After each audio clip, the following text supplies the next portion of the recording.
Mr. Speaker, can I inquire of the lady from Plaque? The lady from Platte, do you yield? Please proceed. Lady, I want to hear what you got to say, because I see our floor leader thinks that this conversation is important and want to PQ so he can get to his Cardinals game. But your voice, the people that elected you to this building, I think is important. Thank you.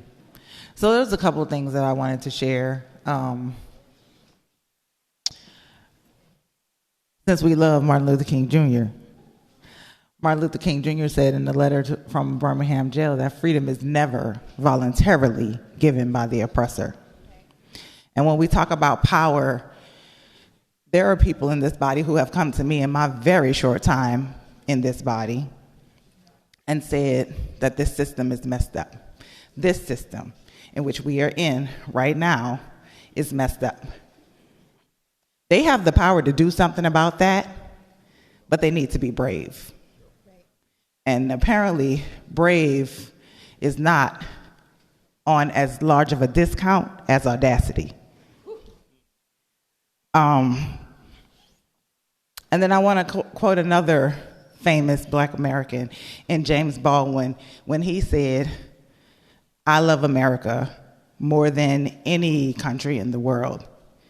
And for that reason," and let me make sure I get it right, exactly for this reason, I insist on the right to criticize her perpetually.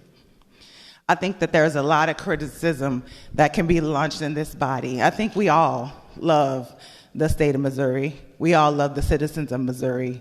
And we know that this is doing damage, not will do damage, it's doing damage to not only our state, the reputation of our state in this nation. We're being compared to some really ugly places. Ladies and gentlemen, your time has expired.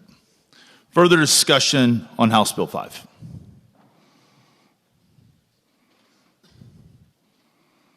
Gentleman from Jackson. Thank you. Mr. Speaker, I ask you to recognize the lady from Platte to finish her comments. Lady from Platte. Thank you. We're being compared to some really, really ugly places in this country. I've been on notice that we are a testing ground for some of the most divisive policy that I've seen in my lifetime.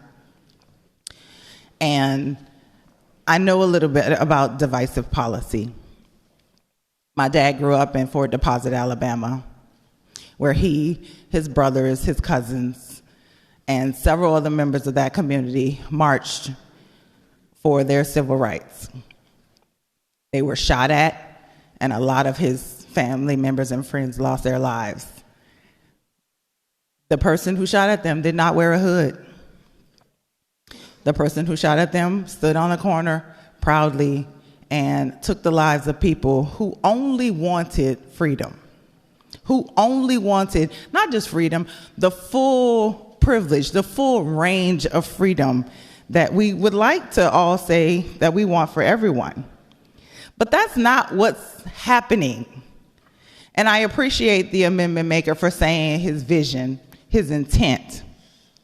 But intent is different than practice. Motivation is different than behavior. And if we add this language to these budget bills, we are behaving in a way that does not align with what we claim is in our hearts.